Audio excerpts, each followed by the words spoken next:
नमस्कार, मैं धर्मपाल धनखड़। आप देख रहे हैं खबरों की खबर न्यूज एंड व्यूज चैनल। आज की इस खास पेशकश में हम चर्चा करेंगे नेताओं में उफनती छलकती धार्मिक भावनाओं की। देश की राजनीति में इन दिनों धार्मिक भावनाओं का ज्वार उठ रहा है। विगत में लंबे समय तक देश में अल्पसंख्यक तुष्टीकरण की राजनीति का दौर रहा है। ऐसा आरोप अक्सर बीजेपी नेता लगाते रहे हैं। इन दिनों बहुसंख्यक संतुष्टीकरण का चलन जोरों पर है। चूंकि हमारे देश के राजनीतिकों को यह समझ आ गया है कि बहुसंख्यकों को संतुष्ट रखिए, अल्पसंख्यक चुनाव में उनका कुछ नहीं बिगाड़ पाएंगे। हाँ, धार्मिकता के प्रदर्शन का सीधा संबंध चुनाव से है। इन दिनों हिमाचल में विधानसभा चुनाव के लिए प्रचार अभियान जोरों पर है और एक आध दिन में गुजरात विधानसभा चुनाव की तारीखों की घोषणा भी की जा सकती है। चुनाव नजदीक आते ही नेताओं में धार्मिकता का भाव हिलोरे मारने लगता है। हाल ही में दिवाली से पहले देश के प्रधानमंत्री नरेंद्र मोदी देवभूमि उत्तराखंड में केदारनाथ और बद्रीनाथ धाम पहुंचे। यहां पहुंचकर उन्होंने महादेव के दर्शन किए या दर्शन दिए, ये शोध का विषय है। लेकिन जनता के बीच उनके बहुआयामी परिधान बेहद चर्चित रहे। विपक्षी दल और कुछ विघ्न संतोषी पत्रकार देश में बेरोजगारी का बड़ा हल्ला मचाते रहते हैं कि देश में 4.5 दशक में बेरोजगारी दर सबसे ज्यादा है। करोड़ों करोड़ युवा बेरोजगार हैं। नोटबंदी और कोरोना महामारी के दौरान करोड़ों लोग बेरोजगार हो गए। आदि उनका मुंह बंद करने के लिए प्रधानमंत्री ने धनतेरस के मौके पर रोजगार मेले का आयोजन करवाया और 74,000, जी हाँ, एक साथ 74,000 बेरोजगार युवाओं को सरकारी नौकरियों के लिए नियुक्ति पत्र प्रदान करके उन्हें आशीर्वाद दिया गया। देश की आजादी के 75 साल के इतिहास में ऐसा पहली बार हुआ कि किसी प्रधानमंत्री ने धनतेरस के पवित्र मौके पर युवाओं को नियुक्ति पत्र दिए हों। सरकारी नौकरियां तो पहले भी बहुत दी जाती रही हैं, पर धनतेरस के शुभ अवसर का ख्याल किसी को नहीं आया। ये दीगर बात है कि लोग अब सवाल उछाल रहे हैं कि वैकेंसी के लिए विज्ञापन कब दिए गए, कब टेस्ट हुआ और कब इंटरव्यू आदि। ये विघ्नजीवियों का काम है, वे अपना काम करते रहेंगे। इस सब से बेपरवाह मोदी जी ने दिवाली से एक दिन पहले अयोध्या पहुंचकर 22,000 स्वयंसेवकों की सहायता से 15 लाख दीप प्रज्वलित करके राम जन्मभूमि को धन्य धन्य किया। इससे कुछ दिन पहले उज्जैन में करोड़ों रुपए की लागत से बने महाकालेश्वर मंदिर गलियारा परियोजना के पहले चरण का उद्घाटन भी पीएम मोदी ने किया था। हिमाचल प्रदेश विधानसभा चुनाव की घोषणा से पहले कुल्लू के विश्व प्रसिद्ध दशहरा मेले के मौके पर भी अपने पीएम पारंपरिक वेशभूषा में एक जनसभा को संबोधित कराए थे। यहाँ कुल्लू की जनता को सपना दिखाया कि देवभूमि कुल्लू का आलू ड्रोन से देश की बड़ी बड़ी मंडियों में पहुंचाया जाएगा। जब प्रधानमंत्री नरेंद्र मोदी धार्मिक भावनाओं में जनता को बहाए ले जा रहे हों, तो ऐसे में देश में एक नई तरह की राजनीति शुरू करने का दावा करने वाले सौनाम धन्य दिल्ली के मुख्यमंत्री और आम आदमी पार्टी के संयोजक अरविंद केजरीवाल अपनी धार्मिक भावनाएं दिखाने से कैसे चूक सकते हैं। वे भी तो आरएसएस, बीजेपी और नरेंद्र मोदी की हिंदुत्व वाली पिच के खिलाड़ी हैं। गुजरात चुनाव से पहले केजरीवाल भी पारंपरिक हिंदू वेशभूषा में सोमनाथ मंदिर में दर्शनार्थ जा चुके हैं। साथ ही गुजरात की जनता को उन्होंने बताया कि वे बहुत बड़े धार्मिक हैं। वे हनुमान जी के परम भक्त हैं, उन पर हनुमान जी की विशेष कृपा है।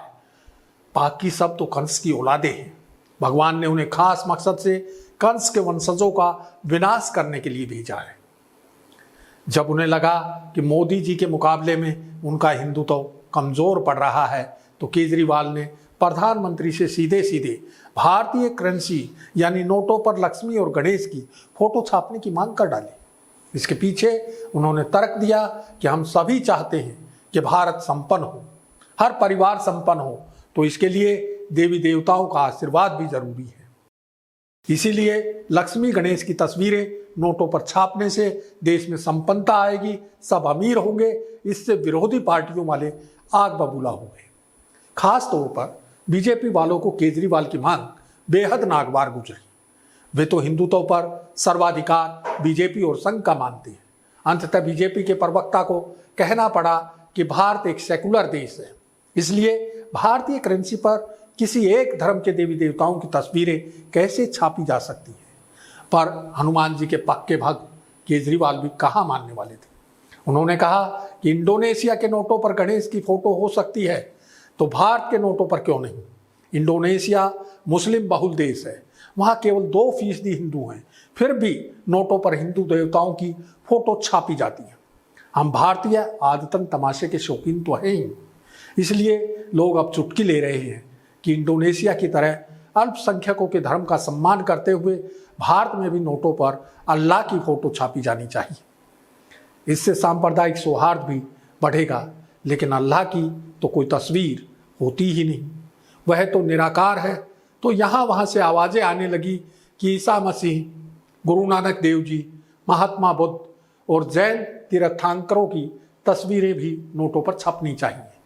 नोटों पर लक्ष्मी गणेश की फोटो छापने की मांग का विरोध तो कांग्रेस और वामपंथियों ने भी किया, पर उनका विरोध हल्का रहा, चूंकि उनका पेट जुमला तो भाजपा ही ले उठे कि सेकुलर देश की करेंसी पर एक धर्म के देवी देवताओं की तस्वीर कैसे छापी जा सकती है। केजरीवाल के लक्ष्मी गणेश की फोटो वाले बयान से संघ और उसके सहयोगी संगठनों की बरसों पुरानी मांग लोगों के बीच चर्चा में आ गई। खैर, मसला अभी जेरे बहस है, कुछ होगा या नहीं देर सवेर पता चल ही जाएगा। हम अपने असल मुद्दे पर लौटते हैं। इस बार के चुनाव के समय ही प्रधानमंत्री नरेंद्र मोदी को खास तौर पर अपनी धार्मिक भावनाओं का सार्वजनिक उद्घाटन क्यों करना पड़ रहा है?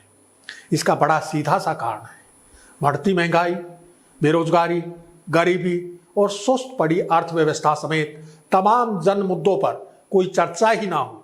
इसलिए देश के सामने मौजूद बड़े संकटों को नेपथ्य में धकेलने के लिए ही ये सारे उपक्रम किए जा रहे हैं। केजरीवाल जैसे नेता तो साहित्यिक भाषा में कहे तो महज आलंबन और अवलंबन का काम कर रहे हैं। गुजरात चुनाव जीतना पीएम मोदी और गृह मंत्री अमित शाह के लिए बेहद अहम है। राजनीतिक प्रेक्षकों के मुताबिक इसी से 2024 के लोकसभा चुनाव की दिशा तय होनी है। हिमाचल की अपेक्षा गुजरात बेशक संपन्न राज्य है, लेकिन महंगाई से वहाँ का आम आदमी भी त्रस्त है। बेरोजगार युवाओं की भीड़ वहाँ भी बढ़ रही है। किसान और मजदूर की अपनी ही समस्याएं हैं। शिक्षा और चिकित्सा जैसी मूलभूत सुविधाओं का वहाँ भी अभाव है। अंतर्राष्ट्रीय बाजार में रुपए के गिरने और अर्थव्यवस्था की धीमी गति से गुजरात के उद्योग, व्यापार और काम धंधे भी प्रभावित हो रहे हैं। बढ़ते अपराध वहाँ भी जनता और सरकार के लिए बड़े सिरदर्द हैं।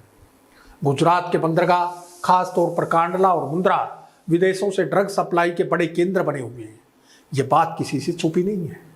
सरकार भी जानती है कि गुजरात देश भर में नशीले पदार्थों के शोधन और आपूर्ति का बड़ा केंद्र बन चुका है।